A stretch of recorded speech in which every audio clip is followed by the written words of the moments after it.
નમસ્કાર મિત્રો, આજે આપણે ધોરણ 11ના ગુજરાતી વિષયના સ્વાધ્યાયના પાઠ નંબર 14 વાત એક સાપની જેનું સંપૂર્ણ સોલ્યુશન જોઈશું. જોઈએ આપણે તેમાં પ્રશ્ન નંબર 1. નીચેના પ્રશ્નોના એક વાક્યમાં ઉત્તર લખો. નંબર 1. રમણીકલાલના પરિવારમાં કોણ કોણ હતા? તો જવાબ આવશે રમણીકલાલના પરિવારમાં પત્ની, એક દીકરો અને એક દીકરી હતા. નંબર 2. રમણીકલાલનો વ્યવસાય શો હતો? તો જવાબ આવશે રમણીકલાલ ફોરેસ્ટ ઓફિસર હતા અને તેઓ સગાનો 2 નંબરનો વ્યવસાય કરતા હતા. ત્યાર પછી નંબર 3. રમણીકલાલને પોતાની સ્થિતિ માટે કઈ ઘટના જવાબદાર લાગે છે? તો જવાબ આવશે રમણીકલાલે ગુસ્સામાં આવીને નિર્દોષ શ્રમજીવીને ચાબુકથી ફટકારી મારી નાખ્યો હતો અને એની પત્ની લખી એ કળકળતી આતરડીએ શાપ આપ્યો હતો. રમણીકલાલને પોતાની સ્થિતિ માટે આ ઘટના જવાબદાર લાગે છે. નંબર 4. રમણીકલાલે ટ્રેનમાં ફોન શા માટે ન ઉપાડ્યો? તો જવાબ આવશે વેવાઈ કદાચ દીકરીના માઠા સમાચાર આપે તો એ વિચારથી રમણીકલાલના નામાં ફોન ઉપાડવાની હિંમત નહોતી, એટલે તેમણે ટ્રેનમાં ફોન ઉપાડ્યો નહીં. ત્યાર પછી છે પ્રશ્ન નંબર 2. નીચેના પ્રશ્નોના 2-3 વાક્યમાં ઉત્તર લખો. નંબર 1. ટ્રેનમાં ચડેલા રમણીકલાલનો દેખાવ કેવો હતો? તો જવાબ આવશે ટ્રેનમાં ચડેલા રમણીકલાલનો ચહેરો ચોરસ હતો. સૂર્યના તડકામાં તેમની ચામડી ઘઉંવર્ણી થઈ ગઈ હતી. થોભિયાના વાળ થોડા સફેદ અને બાકીના ભરાવદાર વાળ કાળા હતા. તેમની ઊંચાઈ આશરે 6 ફૂટ હતી. અંગ પર આછા બદામી રંગની સફારી પહેરી હતી. તેનું વ્યક્તિત્વ કદાવર અને રૂઆબદાર પણ વિશાળ આંખોમાં વેદના છલકાતી હતી. ત્યાર પછી નંબર 2. તેઓ શાની ચિંતામાં હતા? તો જવાબ આવશે રમણીકલાલ તેમની દીકરાના શ્વાસ લંબાય તો તેનું મોઢું જોવા મળે તેની ચિંતામાં હતા, કારણ કે વેરાવળમાં પરણાવેલી તેમની 28 વર્ષની દીકરી દાઝી ગઈ હતી.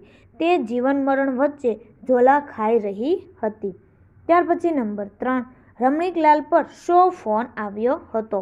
તો જવાબ આવશે રમણીકલાલ પર તેમની દીકરી સિરિયસ છે, તાત્કાલિક આવો એવો ફોન આવ્યો હતો. નંબર 4.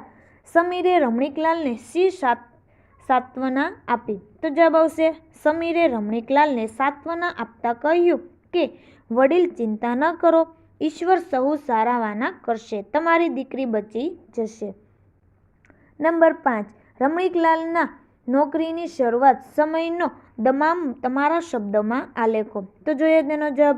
રમણીકલાલને 24 વર્ષની ઉંમરે ફોરેસ્ટ ઓફિસરની નોકરી મળી. તેમનું પોસ્ટિંગ વધઈમાં હતું. તેમને રહેવા સરકારી બંગલો, નોકરચાકર, ડ્રાઈવર સાથે જીપ જેવી સુવિધા મળી. તેઓ સગાના 2 નંબરના ધંધામાં પુષ્કળ કમાયા. તેમને તેમના હોદ્દાનો અને સત્તાનો નશો હતો. તેમને પત્ની અને દીકરો તથા દીકરી એમ 2 સંતાનો હતા. તેમને વઘઈના જંગલના મહારાજા હોય એવો વટ હતો. તેમણે ત્યાંની પ્રજા પર પોતાની ધાક જમાવી હતી. નંબર 6. રમણીકલાલે કઈ આશાથી ભિખારણને 100 રૂપિયાની નોટ આપી દીધી? તો જવાબ આવશે રમણીકલાલે અન્ય કોઈ સ્વાર્થથી નહીં પણ આવા કોઈ ગરીબના આશીર્વાદ મળે અને દીકરીના શ્વાસ થોડા લંબાય તો દીકરીનું મોઢું જોવા મળે, આ આશાથી રમણીકલાલે ભિખારણને 100 રૂપિયાની નોટ આપી દીધી. પ્રશ્ન નંબર 3. નીચેના પ્રશ્નોના મુદ્દાસર નોંધ લખો. નંબર 1. રમણીકલાલના જીવનના પૂર્વાર્ધ અને ઉત્તરાર્ધની સ્થિતિનું વર્ણન કરો. તો જોઈએ તેનો જવાબ. રમણીકલાલ એમના જીવનના પૂર્વાર્ધમાં સુખી હતા. 24 વર્ષની ઉંમરે તેઓ ફોરેસ્ટ ઓફિસર થયા. તેમના લગ્ન થયા અને એક દીકરો અને એક દીકરી એમ 2 સંતાનના પિતા થયા. તેમનું વઘઈમાં પોસ્ટિંગ થયું. તેમને રહેવા સરકારી બંગલો, નોકરચાકર અને ડ્રાઈવર સાથે જીપ જેવી સુવિધા મળી. તેમણે નોકરી દરમિયાન સગાના 2 નંબરના ધંધામાં પુષ્કળ કમાણી કરી. જુવાનીના જોશમાં તેઓ ત્યાંની આસપાસની પ્રજા પર ધાક જમાવવા જીપ લઈને નીકળતા અને સૌને પોતાનો વટ બતાવતા. પરંતુ રમણીકલાલનું ઉત્તરાર્ધ જીવન અત્યંત કરુણાજનક રહ્યું. લાકડા નહીં પણ ડાળખા લઈને જતા ગરીબ શ્રમજીવીને તેમણે ચાબુક ફટકારીને મારી નાખ્યો. કળકળતી આતરડીએ શ્રમજીવીની પત્ની લખીએ શાપ આપ્યો. એ શાપના પરિણામે તેમની પત્ની હાર્ટ એટેકમાં મૃત્યુ પામી. અમેરિકામાં ભણતા દીકરાને આંતરડાનું કેન્સર થયું. એની સારવારમાં બધી કમાણી સાફ થઈ ગઈ છતાં તે બચ્યો નહીં. જુવાન ધોધ જમાઈનું મૃત્યુ થયું અને દીકરીને પૈસાની લાલચમાં સાસરીવાળાએ સગાવી દીધી. આમ રમણીકલાલની પૂર્વાર્ધ સ્થિતિ સુખદ તો ઉત્તરાર્ધ સ્થિતિ દુઃખદ હતી. ત્યાર પછી નંબર 2, કર્મનો હિસાબ દરેકે ચૂકવવો જ પડે. આ વિધાન કૃતિના આધારે સમજાવો. તો જોઈએ તેનો જવાબ, કર્મનો હિસાબ દરેકે ચૂકવવો જ પડે. આ વિધાનનું સચોટ ઉદાહરણ વાત એક સાપની કૃતિના રમણીકલાલ છે. જુવાનીમાં સુખ સાહેબીમાં જીવતા રમણીકલાલ હોશ ખોઈ બેઠા. તેમણે સગાના ધંધામાં અનીતિથી પુષ્કળ કમાણી કરી. તેઓ વઘઈની પ્રજા પર ધાક જમાવતા. એકવાર 2 શ્રમજીવીઓ માત્ર ડાળખા વીણીને તેનો ભારો ઘેર લઈ જતા હતા. રમણીકલાલને જોઈને ડરી ગયા અને ત્યાંથી તેઓ ભાગ્યા. તેમણે પીછો કર્યો અને એમાં એક ઝડપાઈ ગયો.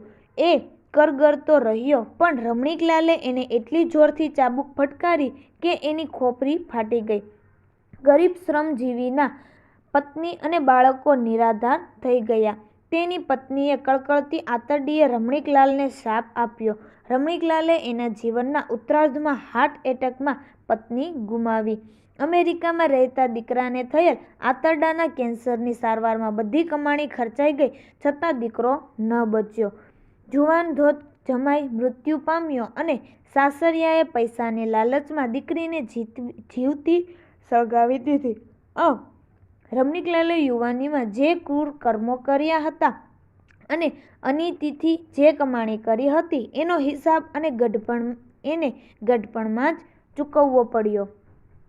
તો ધોરણ 11ના ગુજરાતી વિષયના બધા જ પાઠના સ્વાધ્યાયની સોલ્યુશનની વિડીયોની લિંક ડિસ્ક્રિપ્શન બોક્સમાં આપેલ છે. તો આ વિડીયો તમે તમારા દોસ્તો અને મિત્રોને પણ જરૂરથી શેર કરજો. Thank you.